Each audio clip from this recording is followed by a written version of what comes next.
well-rounded experience as an advocate on the bench, as part of civil society, and as a volunteer in the society. So briefly, in a nutshell, that would be me. And how has this prepared you for the role that you are asking for today? Asante. So as a magistrate, I had occasion to hear election disputes. After elections were done, of course, eventually the disputes would end up in court. And I had opportunity to hear election disputes in the 2002, after the 2002 election, and after the 2007 election. So I sat as a court. I have also been active politically, so I have participated in several electoral disputes as an advocate. So on the opposite side of the bench, representing people who had issues in the electoral process. I have been an active participant in the electoral process, having been an election observer in every single election since 2002, except the 2007 one, because that time I was already on the bench. So every other election in 2002, 2013, 2017, 2022, I've been an IEBC accredited observer. So actively participating from voter education to going to observe the election results when they're being tallied and presented. As part of the church as well, I have been involved in the 2 referenda. As you know, the church had very particular concerns about the proposed constitution in 2005 and as well as in 2010. I worked with the churches in voter education across the nation. So an active participant in the process up to and including after the election, after the referendum was promulgated, forming an NGO to continue with giving people civic education on their rights, on what is contained in the Constitution, and actively campaigning for policy change and legislative change that the church felt was important at the time. So like most recently, we even participated in the March for Life, because things like, for example, Article 24 are still a concern with the church. So as a participant, as a contributor, as an educator, I have been active in the political process as well. I have volunteered for several candidates to serve in their campaigns, from James Ole Kiapi in Restore and Build Kenya, volunteered in the TNA party, in the Jubilee party, in the UDA party. So I'm one of those people who takes my civic responsibilities as enshrined in Article 38 very seriously. And I think the experience that I've gotten on the bench, off the bench, and as part of civil society makes me a very well-rounded individual who is able to grasp what is necessary to handle the responsibility of the chairperson of the IEBC. The role of chair of IEBC is about implementing the provisions of the Constitution, the right to vote, and all other rights enshrined around universal suffrage. You on the other side in the referendum, opposing the Constitution, as you said, you worked for the church. I'm wondering whether this is an impediment for you in this regard. Thank you, Mr. Chairman. As any responsible citizen, you make your voice heard, but once a decision has been taken, then you abide by the decision. Once the Constitution was promulgated, I'm an advocate of the High Court. I swore to uphold the Constitution. And so once it was promulgated, we had had our say. We did not have our way, but that became our law. And so once it becomes our law, even as an officer of the court, I am bound to uphold the Constitution. And like I said, we're still actively participating in trying to change that which we felt was a concern and was not addressed. Because remember, even at the mantra, the issue was, pitisha tutarekebisha baadaye. So I'm still actively pursuing that with the churches, saying, you know what, the right to life, we want abortion banned and all those other things. And that is something as an active citizen, you keep alive to. So the entire document is not a wash to me, it is alive to me, and I have the sworn duty to uphold it as an advocate of the High Court. Thank you. I'll ask Linda to ask you some questions. Thank you, Chairman. Ms. Mdivo, I appreciate your wealth of experience as a legal practitioner, both on the bench and in the bar, and of course in the civil rights groups, and with a good background of Christianity, which is one of the fundamental things that Kenyans look at, even as we are looking forward to getting a chairperson of this commission. Now, besides your wealth of experience as a legal practitioner, and the exposure that you've had in your career journey, what is that 1, 2, or 3 experiences, and in addition to experiences, skills and disciplines that you have attained throughout the years that will help you as a chairperson of this commission to execute your mandate as a chair? Thank you so much for that question. I currently serve as the board chair of the Kenya Power Company. And one of the things that I learned about myself is that you can teach an old dog new tricks, because that took me out of my legal space into the energy space. And within the last 2 years, I think I've learned a lot more engineering than I was taught in my years in school in physics. And so the ability to learn, to adapt, is something that the different scenarios that I have found myself in have made me alive and agile too.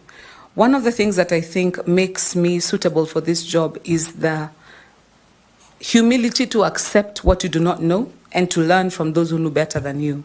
And one thing that I understand is that the IEBC has a very competent secretariat that has been carrying on their duties. So just like I did when I entered into Kenya Power, you lean into the wisdom in the room and you learn how to navigate in the new space that you're entering to. Something else that I think is a competence apart from my legal background is the fact that I am a person who has been very deeply participatory in teaching adults about things to do with their rights and other things. It has forced me to take a few courses on adult learning, if for lack of a better word. And now that's something that you do not learn in court, how to communicate with people at their level, not using too much legalese or using too many complex words, but breaking down aspects to a level where people can understand. I think I'm also a very amiable person with excellent interpersonal skills. I work well as a team member and as a team leader.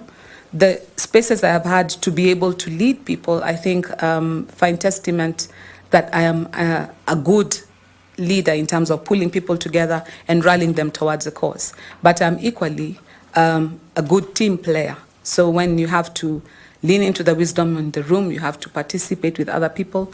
That is a skill that I have had to learn, because, you know, lawyers, you're taught to always win everything, win every argument, and, you know, make your point heard across. But I've had to learn how to collaborate and to grow. I have had occasion to serve on several boards, and that has also exposed me to other sectors. So I have served in the Betting Control and Licensing Board. That was a whole new kettle of fish as well, learning all these different things that make people tick that you thought maybe were vices or other things. And I just learned to appreciate a different point of view. So I think in addition to being an advocate, I've had occasion to serve and to work with other Kenyans, and I've been exposed to other things that have opened up competencies in me that have made me realize that there's no monopoly of learning. You keep learning, and with the right application, you keep mastering what you learn. Thank you. What is that one experience that you've had to endure during your career journey, and that which put a lot of pressure on you, that which had your leadership skills, management skills tested, and you came out successful? Please share with this panel. That would take me back to the bench. There was the radical surgery that happened in the judiciary. And at the time the radical surgery was happening, I was on maternity leave. So I was posted in Mombasa at the time, which was the hotbed of politics of magistrates at the time. And so out of the magistrates we had, everybody was sent home as a result. And only the chief magistrate, the deputy head of station survived, one other advocate, one other magistrate was on leave, and then myself. So in a station that used to have about 12 magistrates, were left only 4. And I found myself having to work 4 courts in a day. So I would do the civil bench, I would do the criminal bench, I would do the municipal court, and I would do the children's court. And I still had an infant at home. I was supposed to be on flexi hours, but there was no time for flexing hours.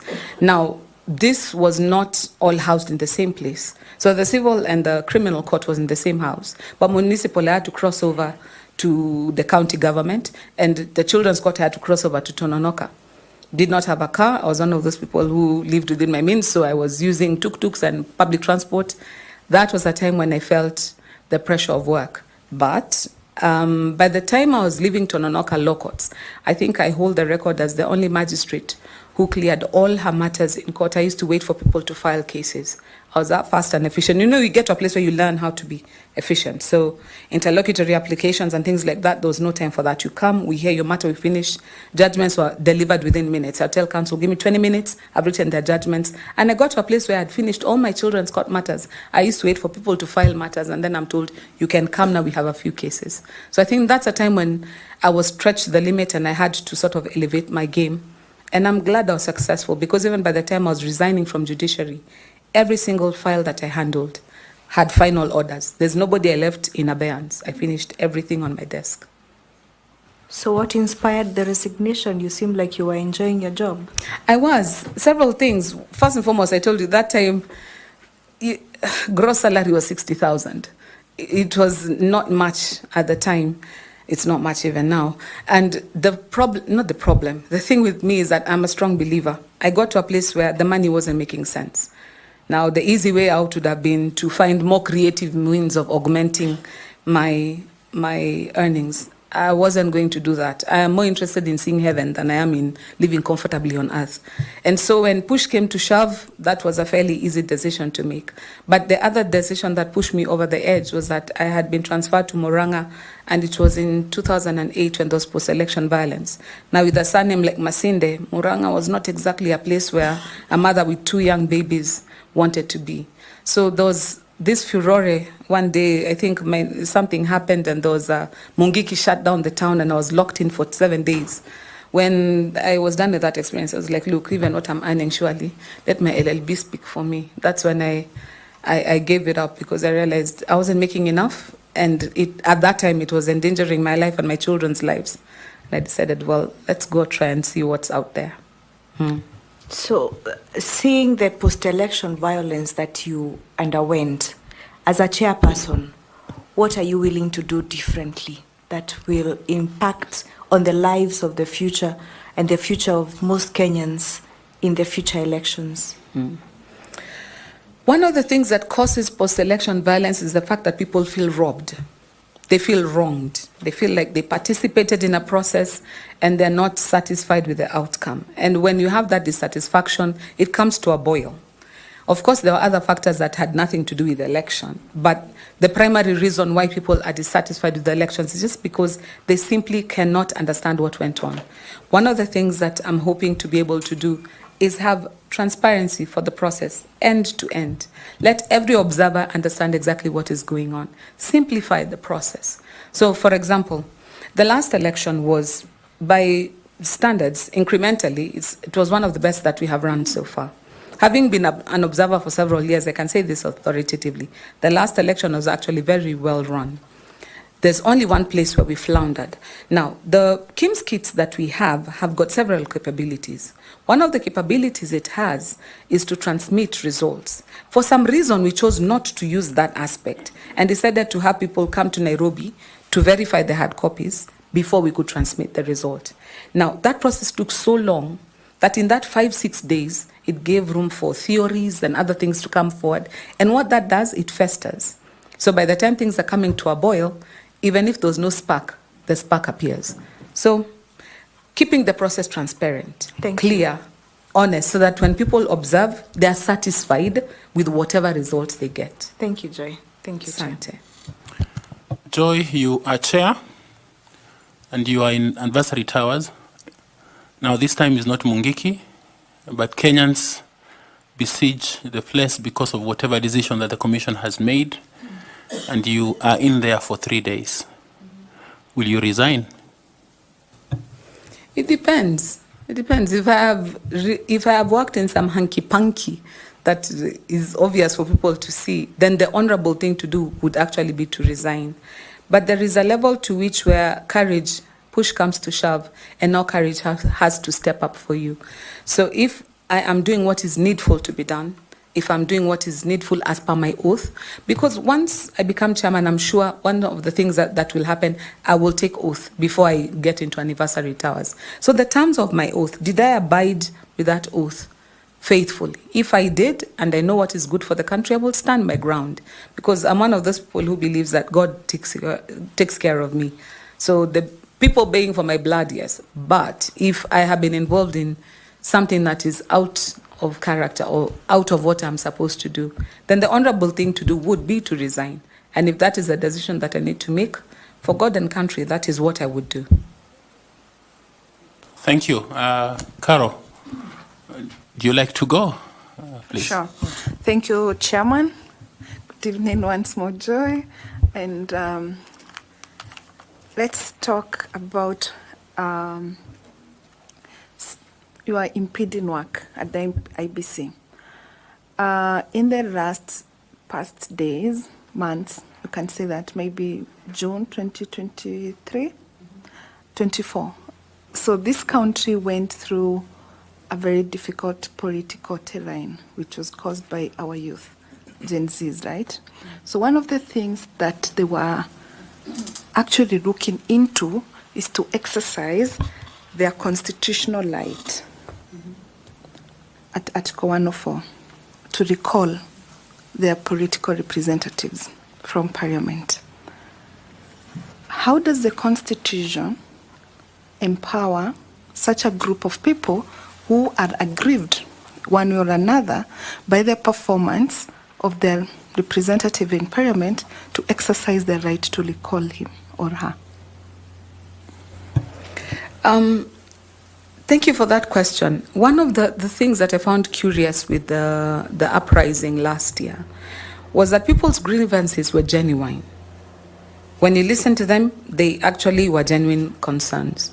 Problem was how they were addressed would not arrive at the destination that they wanted. So for example, what you put down in Article 104, when you want to recall your MP, the parameters are very clear. What you need to do, go and collect signatures from at least 1,000 voters in that particular constituency, set out a petition stating what is your grievance with your MP. So Joy, just to help me, I would like us to speak about some of these provisions in the law, in the Constitution, that perhaps the group, the young people of this country could have used. How does the Constitution empower them to exercise that right? Like step by step, if you don't mind.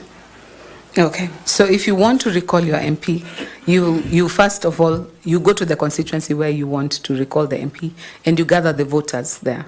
You have that discussion and you decide, you know what, our MP needs to go back. You need, first and foremost, they need to have finished, I think, at least the first, I think it's the first 2 years, if I'm not wrong, but I could be corrected. Once you have convinced your fellow voters, then you collect the signatures to say, you know what, we want to recall so-and-so MP, and this is the reason why. So you set out a small petition where you list down the reasons why you want to recall your MP. Once you have done this, then you present the same to the Speaker of the National Assembly so that it is tabled.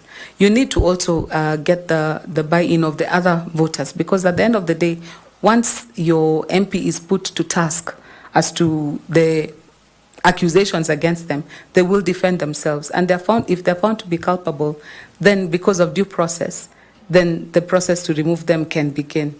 I don't think I'm too familiar with the nitty-gritty about the whys and the wherefores, but I know it is provided for. And it's something I think Kenyans have not yet elasticized. We still think if we shout loud enough, the MPs can go home, but everything is set out in the law. Yeah, so one of the things that a person who intends to recall their member of parliament or their governor or the senator must do is that they must set out the grounds sufficiently for the recall. And these grounds are just not that. You must go further and obtain a judgment from the court that actually agrees that the particular member of parliament, the representative you want to recall, has violated Chapter 6. There must be such a finding from the court, has mismanaged public resources, or has been convicted of any other offense under the laws of Kenya, and therefore, after that judgment, now you follow the processes. Now, what I would like us to look at is, how does that process, what I've outlined now, those grounds, I mean, like, it must be preceded by a judgment. That's what the law says. That's what the Elections Act say. How does that now impact on the right to recall? Like, did you see any mischief? How is that supposed to? What did the MP? What was in the minds of the MPs when they were enacting this law? Here, let me sound a little bit judgmental of the MPs, but I think some of these laws are passed with self-preservation in mind. So by putting the requirement that you need to get a judgment of the court first is prohibitive, because court processes are long-winded in our situation. You can't go in and come out with a judgment tomorrow. Then secondly, access to justice is still not where it is supposed to be. So you can file today and a certificate of urgency, and 2 years down the road, you'll still be in court while somebody is still in office. So that is definitely a barrier that stops people from accessing or practicing what constitutionally should be made available for them. And I think we've seen this before, even with the Leadership and Integrity Act when it was being enacted. Some of the proposals that came out of the Committee on the Implementation of the Constitution were very strong on Chapter 6 and what constitutes Chapter 6 violations. But when the law went on the floor of the House, then you find a few hurdles that are put in place. For example, the requirement that for you to be barred from holding office, you have to have exhausted all your appeal mechanisms. So I would say that there is a barrier. It is provided for in the Constitution, but there is a barrier to accessing the same. In addition to the self-preservation that you identified, Your microphone. Put on your mic, please. Sorry, Chair. In addition to the issue of the self-preservation, which I think I agree with, there is also the requirement that, the recall process, you must have signatures from 2/3 of the members in your area of representation. In addition to that, you must have a list of names, the addresses of those people. And then particularly every ward, you must get 30% in every ward. So these are some of the barriers and the procedural handles that I think MPs put in place to safeguard the recall mechanism and, not to avoid the trigger of Article 104 of the Constitution. In that understanding then, what do you think would be the role of the IEBC when it comes to the recall processes? I don't know if IEBC would be the first port of call when you're trying to amend that. I think the bigger stakeholder here, being the voter, is to have now voter education that tells the voters, look, you have the power to demand for some of these laws to be changed. It is in your power to petition your member of parliament. It is in your power. So IEBC can have the voter education angle where they tell people these provisions exist, but these are the barriers to it, and this is the cure. Because until the law changes, it remains the law. And I think the other thing that the IEBC would be able to do is to make recommendations to, for example, the Law Reform Commission and other bodies that actually routinely change the law. So writing to the Attorney General and making recommendations and saying, you know what, this is a constitutionally protected provision, but this is a barrier that has been put by statute. When it comes to the Constitution versus statute, Constitution wins. So kindly can we have this amended? Or they could sponsor a matter in court and get a decision from the court holding some of those provisions unconstitutional so that they must be expunged. Then particularly when it comes now to the actual mandate of the IEBC now, how does it engage with the recall processes? Like, what is the role now of the IEBC actually now once the recall process has been initiated? Now, voter registration lies with the IEBC. And so if you're this is in the context of assuming a particular voter who is interested in recalling their member of parliament has already done, as miraculously bypassed all the procedural handles. At what point does IEBC get triggered now, and how does IEBC get now involved in that process? Yes, the IBC would be the one to verify that the voters who have been put down in the list are actual voters in that constituency. What are the numbers? Has the threshold been met? That would be IBC who would be doing the verification of that. And if the processes have gone and somebody has been indeed recalled, then it would be up to the IEBC to conduct the by-election for their replacement. Who triggers the election process? Once the seat has been declared vacant by Who the Speaker. declares it vacant?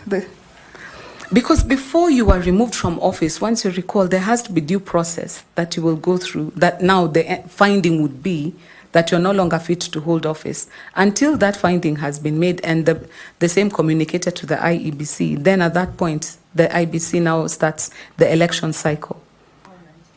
Okay, so once the call notice has been issued by the IBC to the Speaker declares the seat vacant, and then the IBC within 90 days has to conduct an election. By-election. Yeah, a recall, let's call it. Oh yes, once it's recalled, it's an election.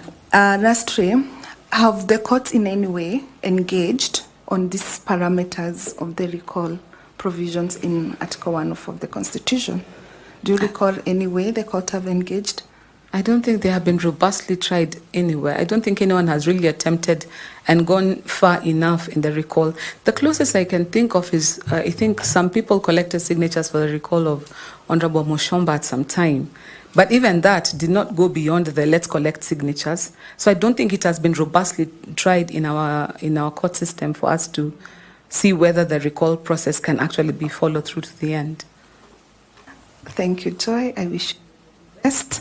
And thank you, Chair. Asante. Thank you, Karo Kituku. We would like to go to Ambassador Dr. Koki Muli. Please. Thank you very much, Chair. And good evening again, Wakili. The last 2 days, we have heard from other candidates. They spoke a lot about trust deficit against the IEBC being a serious impediment to credible or acceptance of results after elections, and also challenges, leading to challenges because of trust deficit. The first small question I would like you to respond to the panelists in brief is what factors contribute to this trust deficit? Just say maybe three factors that contribute to the trust deficit against IEBC. First, there's the perceived lack of transparency. I say perceived because sometimes maybe you've given as much transparency as you can and it's still deemed to be insufficient. I think another contributing factor is the deemed interference by the political players in the election process. And so that also creates a trust deficit. Then I think we have also, it's a cultural issue where if you lose an election or if you're on the side that is dissatisfied, then the first allegation is the first response is not to concede, but is to allege that there was malpractice. So that sort of sets people up to expect that there's something that has gone wrong, even though they can't put their finger on it. Those would be the three that I think I would point out. Cultural issue? Yes, as in our culture, we are naturally suspicious. I guess that's what I'm trying to say. So people, before they even interrogate the issues, they just think there must be something wrong. So culturally, Kenyans are suspicious. When something goes on, there must be something that they're cooking. So even when there's nothing that is being cooked, our culture is basically, the first default position is not to say, I have lost an election, I concede to my opponent, is to say it was stolen. And now that sets people up to not trust the process, to always think it has been tampered with.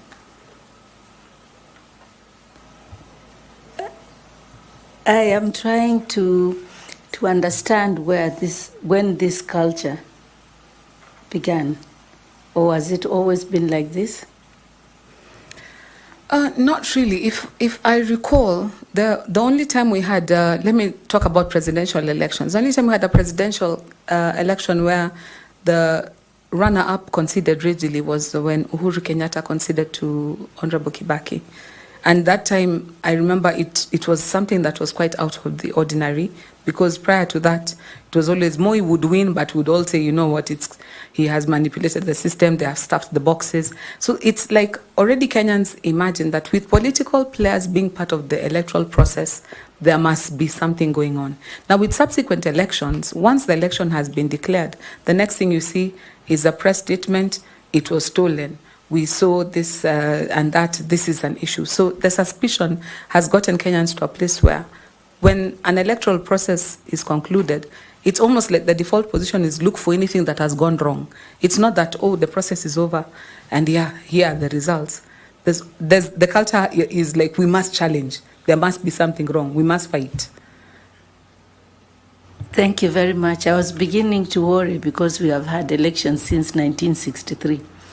I wanted also to follow up a little bit on that and say you are successful and you get this position of chair of the Electoral Commission. And this matter is not something that is going to go away very soon, this trust deficit.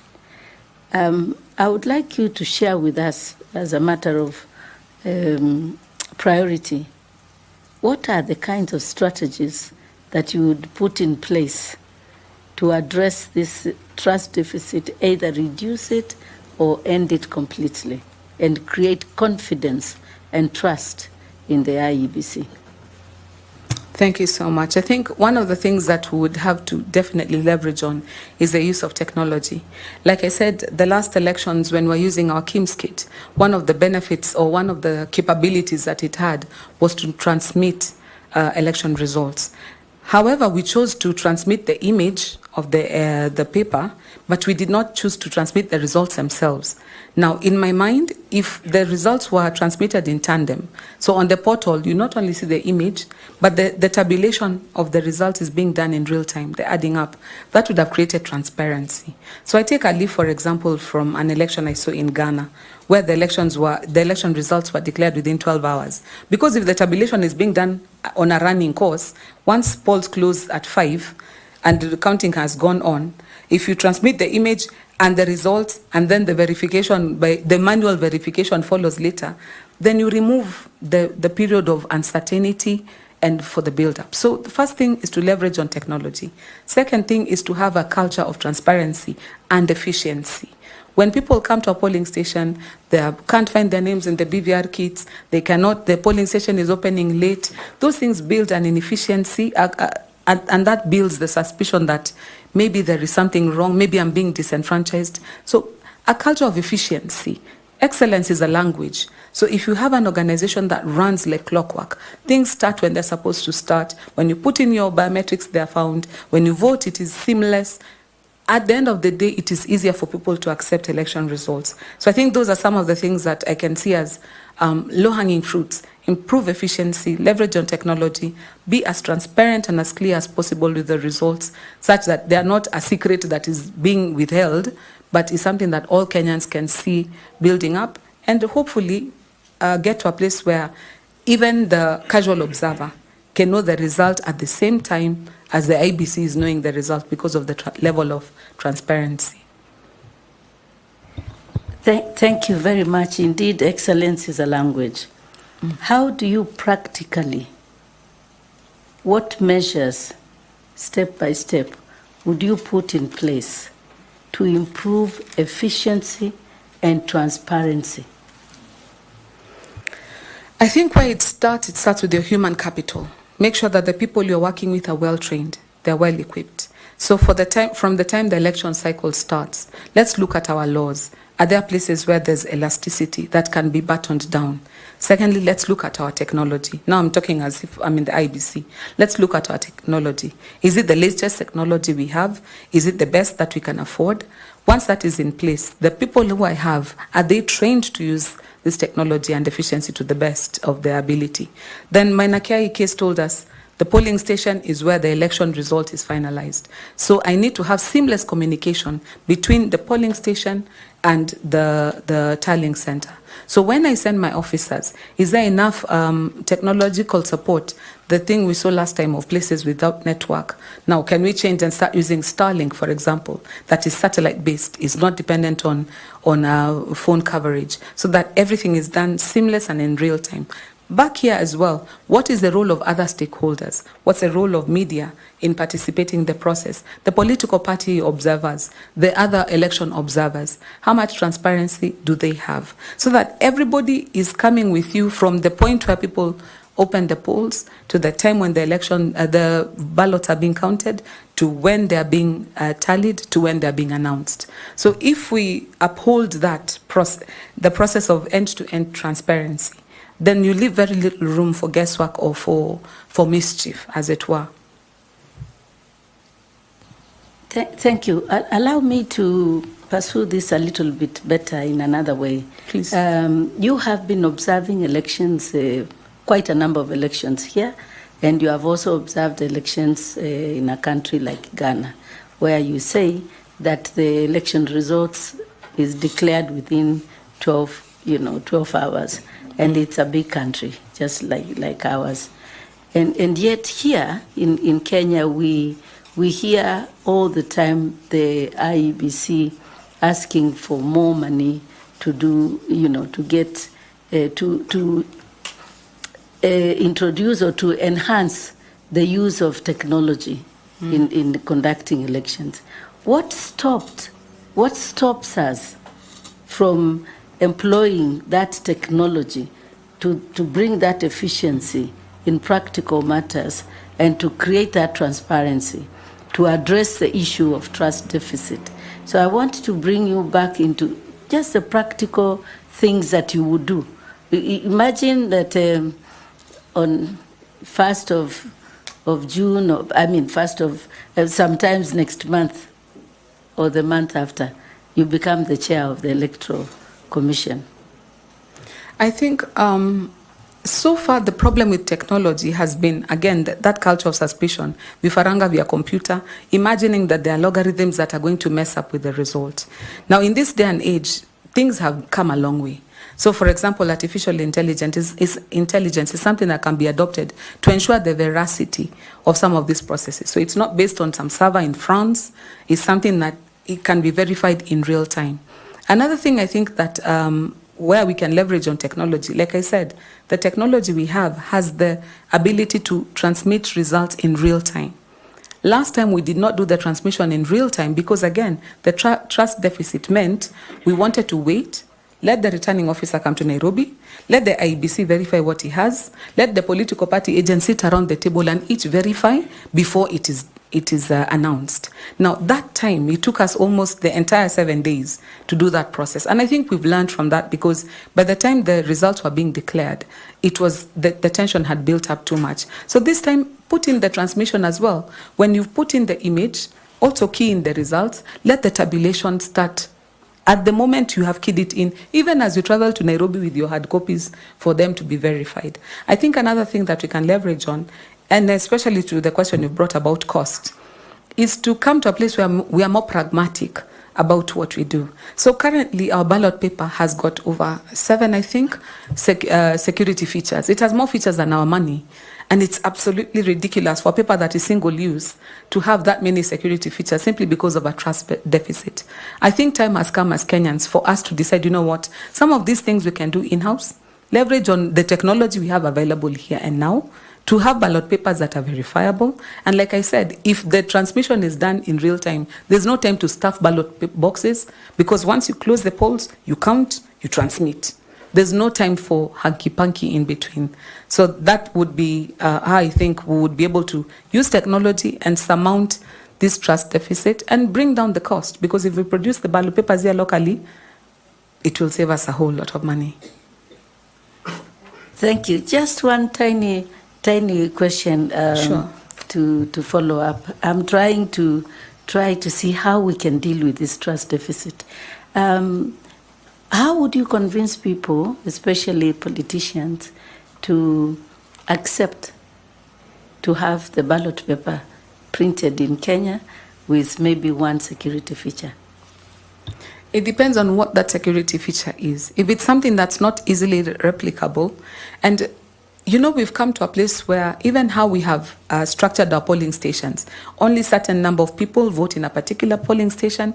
I mean, the last time the children are doing KCSE exams, we saw they employed technology to have the candidate's picture on the answer sheet and even their name and index number printed on. You know, it can get to a place where we are printing personalized ballot papers. So even if we are counting, it is the ballot paper for Joy in that polling station that she has cast. And if she has not cast it, it should remain in the. So it's a matter of being creative about it.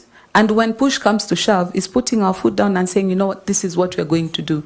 Because like I said before, the seeming over-involvement of political actors in the electoral process is a major reason why people have a trust deficit, because these are the people playing in this field. They're the direct beneficiaries of this process, and yet they have almost the biggest say in what goes on in the process. So there'll come a time when the push will come to shove, a foot will have to be put down, public participation, members of the public can also lend their voice to the process, and the politicians will have to listen to the voice of people, which is said to be the voice of God. Okay, just one last one, Chair. If we printed a ballot paper that is personalized to Joy, wouldn't that interfere with the principle of a secret ballot? Just think about it. Thank you, Chair. And perhaps just to pick up there, I think the people of Kenya may not be the problem you want to convince. How will you convince politicians first? Because they're the ones whose votes get lost or whatever it is. Or get stolen. Yes, you need to get there. How would you convince politicians first? One of the things we saw during the last general election is that there were a lot fewer cases that were filed challenging some of the other races, apart from the presidential one. There were a lot fewer cases that were filed because the process this time around was a lot more open to the people who are running. And so when the courts have pronounced themselves and said, for you to challenge an election result, don't just say generalities. Tell us exactly what went wrong in what polling station so that that can be addressed. When the standard was raised, the standard to say, complain about something specific, then maybe many of them now could not use the excuse of, it was marred by transparency and opacity. I did not know what happened, but something must have gone wrong. No, now you had to have a reason to say that this election was interfered with. So I think part of it is what has come out of our courts, where the standard of challenging an election has been made, such that you don't just come with any complaints and say, I'm not satisfied. Now you must address yourself to a specific issue. So I think with the politicians, it's nurture. They will have to be trained to accept results. And if we have seen it in the races for MCA, for MP, and for women rep and for governor, then I think eventually, even for the presidential result, it will come to a place where you'll be asked in this entire process, what exactly is your problem? And if you cannot pinpoint it, then you're forced to accept the results. So eventually, we will get there. But it is a tall order because I think the culture so far has been every result is challenged. Thank you very much. I'll ask FCPA Tanui to pick up from there. Thank you.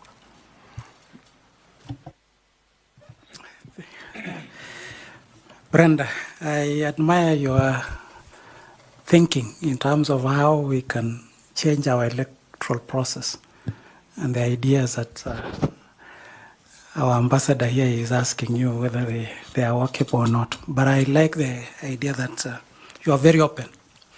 And I want to take that with the elections, like even in the US. Actually, in the US, people watch TV and they will know who is the president by simply sitting and watching the television. So I would wish that one day we wouldn't have to struggle and spend 2,000 shillings per ballot paper in our country and be able to sit behind our TV screens and within 12 hours or after the election or even by 10 p.m. We close the election at 6. So by 10 p.m. before we go to sleep, we already know who is or who are our election winners. So thank you for those ideas that you're coming up with. Now I want you to share your experience in Ghana in terms of the leadership.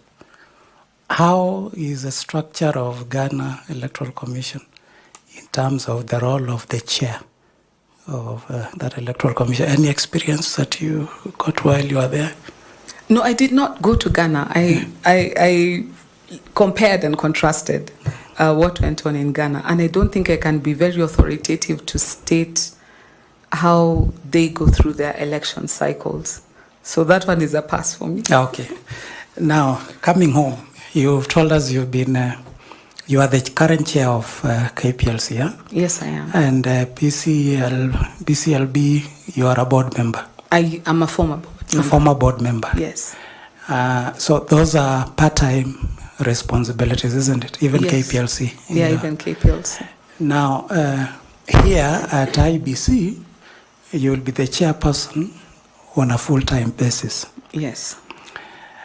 Now, KPLC is a public listed company. Yes, it is. It is also a state corporation by the fact that government wants 50.1%. Yes, it is. And also PCLB is a state corporation. Yes, it is. So how will your skills or your experience at PCLB and KPLC help you in transitioning to IEBC as a chairperson? Let me start with BCLB because that's the easier one. And BCLB, I was a director. So on that, I was a team player. There was a chairman and I was one of the team players. And one of the things that I think helped me with this is I'm a religious person. I have been a believer since I was a child. BCLB is managing a vice, for lack of a better word. I had to open my mind up to alternative living that people have, be non-judgmental about it, be effective as a director. And I think that stint at BCLB was very important also to understand how people's day-to-day lives are affected by decisions of big corporations. So for example, when I was in the BCLB is when this sports betting had just started. And we realized that even grandmothers, as in students, were being drawn into this thing, and we realized it was a problem. We tried to bring in regulations to curb this, but eventually we got to a place where, you move on and the next council comes in, and some of those things, the follow-through is not as thorough. So that opened me up to how decisions made at this table affect day-to-day. It's stories of children who have eaten school fees, a mother who children send her money in the village and she bets it all until she starts selling condo in the estate to try and do that. Now, coming to Kenya Power, one of the things that I learned at Kenya Power is that when you're chairman, you sit on that chair, yes, and you think you're almighty, but you're actually a first among equals. And that is a lesson that I have had to learn daily. So when I went in as chair, that was my first stint at chairing such a big organization. I had to learn, like I said, the humility of leaning on the wisdom in the room. I was not an engineer, and this is an engineering firm. It is very male-dominated because engineers mostly happen to be men. And I had to come to a place where I admit this is where my capabilities stop and this is where learning starts. Now, that last 2.5 years that I have been at the helm of Kenya Power has taught me the benefit of continuous learning. But not only that, I found Kenya Power at a time when the staff morale was very low. The quotient of productivity was wanting. The organization itself, the Auditor General had indicated that it was functionally insolvent. If it wasn't a public utility company, it would have been advisable to wind it up. And that is where, when I joined Kenya Power, that's where I found it. Now, the last 2 years have been about rebuilding the confidence of the members of staff, bringing camaraderie back into it, trying to bring up a culture of efficiency. We are not where we want to be, But of late, we have started seeing it paying dividends. People are working harder than they've ever worked before. We were able to convince Parliament to lift moratoriums on hiring. People had been resigning, they had been retiring, they had been dying with no replacement. The staff was stretched to the limit. Now, we're showing them that we have good governance now. We can be trusted to hire more. We started by hiring an MD, a process that they had tried to outsource to other, technical experts, and they had failed. My board went ahead and did it, and we have ourselves an MD who has been able to turn around the company. So that has given me the confidence to know that, you know what, even if a task is difficult, with right leadership and just resetting the tone from the top, you're able to achieve a lot in terms of a change and a turnaround. If you walk into Kenya Power right now, you'll find staff that are motivated to work. You'll find people who are putting their best foot forward. And as we have declared in our last results and in our half-year results, we are back in profitability. And I'm very, very grateful, because I know it's not just because of the chairman that they got, but I've been able to rally the management and my board and the members to have a new trajectory to bring Kenya Power back to the place where it's supposed to be, where it's offering value for the shareholders and for the government and for the people of Kenya. Now, one unique feature about the commission is that you will not be attending board meetings on a quarterly basis, like the way you're doing at KPLC. You will be a full-time employee with 6 other commissioners, all full-time. At the same time, you have secretary to the commission, who is the chief executive officer, with a professional team of technical officers at the commission. So looking at KPLC, where you're part-time, you come for board meetings, you make decisions, you leave. Here you will be there full-time. Other 6 commissioners, you are also full-time. Their CEO full-time, technical officers full-time. So how will you handle that scenario? Let me start from the known to the unknown. So the known is what you have described. That's the position we have at the commission right now. And being full-time means then you are behaving like an executive chairman rather than an non-executive chairman that I am now. That means, therefore, the buck stops with you. So I can't come and issue board resolutions and leave the responsibility of the implementation solely to the CEO. The chair has as much responsibility for what is executed as does the secretariat. Now, to the unknown, which would be something that I think is an idea that needs to be mooted, maybe we need to rethink that structure. Because part of the problem that we have had at the IEBC has been the conflict between the commission and the secretariat. With what I've seen at KPLC, that Chinese wall between the board and the management is very useful in showing where one's responsibility ends and where the other begins. When you've got an executive chairman and you've got a CEO, you effectively have got 2 centers of power. And sometimes then you find it's like in a home, when the children know, I can play mommy off daddy. If mommy says yes, I go and tell daddy, mommy said yes. And so you have a situation where staff have loyalties, staff have got things that they think, this one is a godfather on this side, this one protects me on this side, and it builds inefficiencies. And sometimes we've seen that coming to play. So for example, most of the chairs in the past, Isaac Hassan and Oswago, there's a difficult relationship there. Chiloba and Chebukati, there's a difficult relationship there. In fact, Chebukati, Marjan, I think they got into a place where things were so difficult they had to stick together because it was the 3 surviving commissioners and the CEO. So to break down that dichotomy, maybe we employ principles of good governance and have the commission on a basis where there may be part-time, or you have fewer commissioners who have got very specific roles. If it's policy, because when you look at the roles of the IBC that are set out, there's some of those roles that surely a secretariat, voter registration, looking at the register, updating the register and other things, those should be squarely in secretariat. But by law, the sort of split between the commission and the secretariat. So I think that gives to attention that sometimes needs to be resolved to improve efficiency. But because it's a constitutionally protected commission, it's not a very easy fix. But it can be fixed. Now, how to mitigate that? It's personalities. Is learning to make room for others and keep your space where you're supposed to have space. When you need to put your foot down, know that this one, the buck stops with me. You put your foot down and just have a give or take. Have a more laid back approach. Because if you come ham and tongs, then the discordance is amplified. But when you learn to do the give and the take, eventually you find a working modus operandi that is beneficial to everyone. Well, let me commend you, because I think, having listened from yesterday, you're the first candidate that has thought outside the box, trying to rethink that governance system of the commission.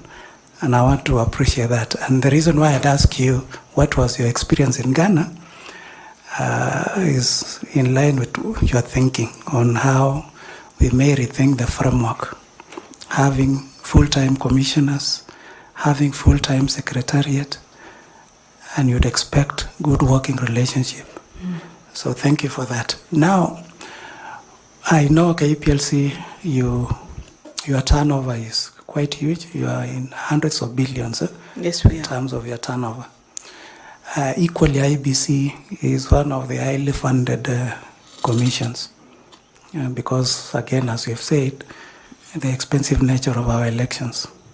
So one of the challenges that IEBC has had is issues of transparency, accountability in use of public resources. And if you look at the Auditor General report, there are a series of observations, key audit matters that the Auditor General has always picked them up. So as the chair, and hearing you, it's like you appreciate what the role of the chair will be. So how would you go about in terms of ensuring that the resources that have been given to IEBC are used in line with the requirement of PFM, Public Finance Management Act, appreciating your role as a chair and that of the Secretariat and the CEO? Thank you. I think one major challenge we have seen with the IEBC funding in the past is the fact, first and foremost, that they still have to rely on the exchequer for their funding. This reliance on the exchequer means if there's delays and you've got constitutional timelines, then other things start to suffer. So, for example, in public finance management, you know, procurement rules, you have to go into the procurement process before you onboard something. But if it is in the interest of the political parties, some of whom are the ones in government who are going to be running in the election, and they decide, you know what, we'll keep this as our trump card to just, you know, delay the process so that in the end it is single sourcing. And when it is single sourcing, it is Fulani who's doing it. So there's some of these things that I think for the IBC, we have to get creative in how even we apply public finance management. Let me give you a small example. When I joined Kenya Power, one of the things I realized is that the vendors have learned how to use the law to make everything as expensive as possible. So I may look through and see there's a factory producing something at 15 shillings, but by the time I go to tender, according to the public finance management, what I'm getting is quotes of 200 shillings, what wameachana na shilingi mbili, shilingi tatu, because there is a general collusion amongst them. Now, because I am bound by the principles of public, I cannot say no, if I go direct to the factory, I'll get it for less. Then I find myself in a conundrum. Maybe there is need to relook at some things, like, for example, for elections. If there's timelines that are being mismanaged, and you can tell there's an intentionality, there must be provision, or there should be a safety valve that we're able to do things more efficiently. Like I said, outsourcing most of our election materials, for example, is one of the things that I find raises our costs to levels that is unsustainable. We spend 2,000 bob printing one ballot paper. Countries like Rwanda, I think, are down to $1 per ballot paper. In the same vicinity as ourselves, you might say their circumstances are different, which I admit is true, but why not here? We've got institutions like JKUAT, where the work is technology. We have gotten to a place where we can refine this thing until the finances that we have are able to cater for what we have. The trust, the fund, the IEBC fund as well, how it is managed. When everything is run too late, everything is a rush job, then there is opportunity for pilferage. But if everything is done timeously and in order, and there's no delays, and there is proper accountability, then you find you are able to seal the leakages. So I think one major problem we've had is that people have learned how to use the law to benefit private enterprise. And when you look at an institution like IBC as a channel for procurement, then it becomes an issue. But in my mind as well, being so, like the other day we saw IBC defending their budget, and you hear a figure like 61 billion, you start salivating and starting to see what can we do with this. Maybe if the same was made so manageable that the figures are not so astronomical, you'd find a situation where the incidences of we need more money are less. But that said, the other players in the election process also have to play game. First and foremost, like we said, the politicians. They have to come to a place where their demands are less. Because why do we have all these ballot papers with all these safety features? It's because they demanded, no, this can be done like this, can be done like this. Who does like this? It is them who do like this. They also have to come to a place where they elevate their integrity and say, you know what, we will not be party to printing extra ballot papers. We will not be party to participating in this. Maybe we need to relook at our laws, election offences laws. Is there time to make them more stringent such that if you're caught in such malpractices, therefore, the hammer comes down so hard that it's simply not worth it. If you want to remain in the game, then you think twice about it. I think in Kenya we've made it too easy, or we've made it beneficial for people to benefit from public funds to a level where it becomes inefficient to run things, not just in the IEBC, but this is across the board. I wish you well and all the best. Thank you, Chair. Thank you, CPA. I want to ask Bwana Misati Evans to engage you a bit more. Thanks so much, Brenda. I chose to call you Brenda. Now, I'm also one of the people who have noticed that you're thinking outside the box, and I'm happy. Now, I want to ask you a question in your own thinking. Last year in October, as Tanui has mentioned, I had an opportunity to do the US election observation. I was with Brenda here. Now, the system I saw there where our host, the CEO of IEBC, was actually voting in Washington, D.C., and we went around with him, and he went and voted, as we could see, and the system he will just click and get is first, the system is identified as a voter, then from there on, the system he votes, and then the system does the counting. No human involvement. Given that now you have demonstrated that you can think out of the box, do you think such a thing can happen here in Kenya? And what are the possibilities? Thank you so much. In fact, that's one of the more exciting things about what happened with Gen Z. Because now we have a generation that is coming up that is so tech savvy, so tech driven, that they don't need hard paper confirmation of what is going on. And some of these things will be a function of, God will just have to exit one generation and bring in another. Because when I started voting, we had an elderly generation that was largely illiterate or semi-illiterate. And so even things like Mulolongo was seen to be a viable voting option because that made sense to the generation then. Then come our generation, we have a little bit of education, we want ballot papers, we want... This generation that is coming is so tech savvy. They want to employ convenience. They want to employ technology to make things easier for them. So for example, in the Law Society, we still have it in our act that the IEBC is going to conduct our elections. So you'll find the lawyers lining up the whole day in the Supreme Court in the sun on the roof of Milimani, waiting to manually cast a vote. Nairobi branch of the Law Society, where I served, decided this doesn't make any sense. We looked at our colleagues in ISPAC, where you send your members a token. Using their unique token, they're able to vote. Voting was over 2 days. You do it in the convenience of your office. And once voting closed, within 2 minutes, all the results are tabulated, real time. Can we get there? Yes, we can. The technology exists. The generation where we are coming into actually accepts that as a legitimate way of doing things. So I think where we are headed, even just the function of as people are growing older, we'll find ourselves that becomes a reality. And like I said, if something is real time like that, there's no time to stuff ballot boxes. There's no time to change the results along the way.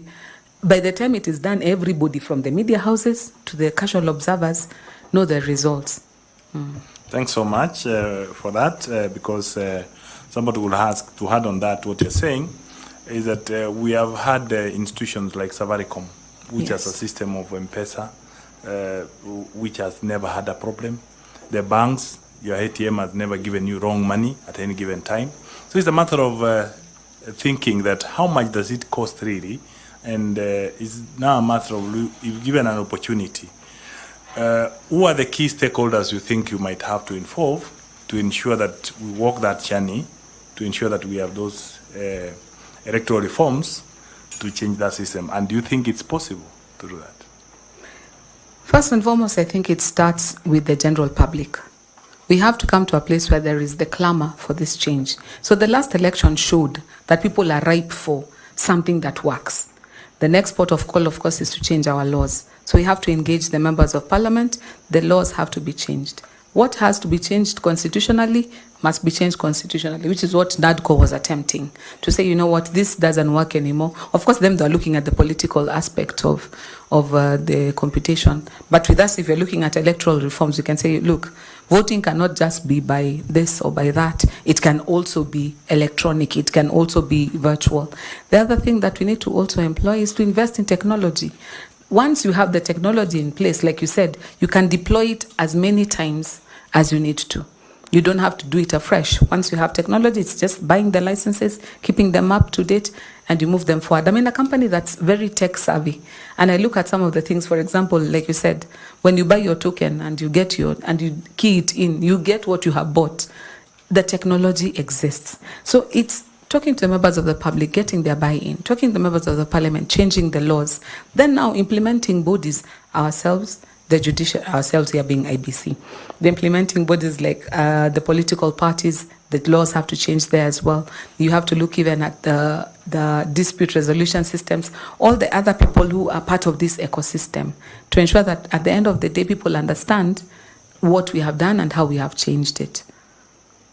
The last question is now, if IPC as a commission were to introduce a number of human resources policies, what will you do, particularly looking at the breach of confidentiality by staff? You know, the Public Officer Ethics Act, the Data Protection Act, the Penal Code, and the oath any public officer takes when they join the office. I think we have been a bit reluctant in implementing some of these things to the full extent. In this day and age, if I send an email from my house that is damaging or that is breaching confidentiality, the technology exists to pinpoint the exact location and the exact computer that released that information. I think sometimes we do not bother to employ something to the full extent. We live in a world where people want to have breaking news. Don't be the first one telling you about things. And you find even confidential documents, it's a photo, it's a send. But you never find out what was the source of the breach. It becomes breaking news. We have it on reliable information. So maybe some consequences need to start following so that people understand that when you are taking an oath, when these laws are all in place, when the data protection law is in place, these things are not there for maridadi. They are there because there's something they're meant to do. So I think implementing the law in a manner that demonstrates consequences. I would encourage, even if you're a private individual who's offended or affected by this, take it to court. Let's test the veracity of this law. You have breached my data, you have exposed me in this manner and have suffered this loss.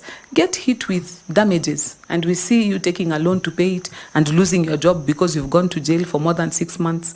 I think the part that has been the missing link is the consequences. So people have been doing this and getting away with it. maybe that needs to change, that people understand that when you're in a place of responsibility, there is also the place of accountability. Thanks so much. I'm satisfied with that answer, and I wish you well as we move. Thank you, sir. Thank you very much, Mr. Misati. Allow me to ask Nicodemus Bore to also come to your, or Fatuma Saman, Miss, kindly. I thought you were baptizing me, friend. Hi, Joy. Hello. I want to join the chairman in congratulating you for taking the courage to apply. Asante. Because at times as women we complain, but we don't have the courage and the confidence to do so. So thank you. As you may already know, remote areas and far to reach areas, and also violent-prone areas in our country are usually disenfranchised when it comes to the electoral processes, from the voter education, the actual voting, even the civic education doesn't get to reach. So if you get an opportunity to become the IEBC chair, how would you mitigate this? How would you transform this and ensure that all Kenyans fully participate in the electoral process? Maybe I can take a leap from where we've come from, talking about technology, because you'll find in Kenya right now the proliferation of telephones is very widespread. People have a telephone, whether it is a smartphone or it is a feature phone, but people have a phone. This thing called USSD, where you can use a short code to access something, can be designed that it is uniquely identifiable by, for example, your ID card as the identifier, your ID number. Now, in Kenya, again, because of the trust deficit, you want to see the physical person appearing at the polling station. But there's some of these areas that are so far-flung that becomes sometimes practically impossible. Then we have to use technology. Like I said, now we have Starlink. So where before we had to depend on a place with network coverage, we can upgrade our game and use satellite to communicate to people in far-flung areas. Use of then the resources. So for example, we see politicians when they're on the campaign trail or they are doing their work, they use helicopters like taxis. Why do we not also employ the same to ensure the places that need to be reached and are cut off? For example, after the recent floods we had, there's some areas of this country that were cut off. Employing enough resources to ensure that what needs to get to the people has gotten to the people. Now, in terms of voter education, we have to be more deliberate about how it's done. Collaborating, for example, with Angao. Every chief has barazas. And I remember there's a time in the IBC, there was an organization called KNICE that used to do voter education. Now, you don't have to reinvent the wheel. Use churches, use mosques, places where people naturally gather to pass information that needs to be done. Use technology as well. We know when it comes to public broadcasting, radio is king. We spend a lot of money on TV and on others, but we know more people listen to radio and on there and do this as they're riding. When they're at work, it's the one thing almost everybody listens to. Leverage that to use to pass on important information. There are things that we used to see when we were youngsters that I realized were very effective. Vioja Mahakamani and other such skits where it was using humor but passing on an important message. So it's a matter of just being deliberate about including all Kenyans. There are other people who are marginalized, for example, by disability. It's just being intentional about how we are involving them in the participatory process. So for example, in voter registration, when you're gathering your data, if somebody, for example, is visually impaired, that can tell us in Mugomoene ward, in the polling station,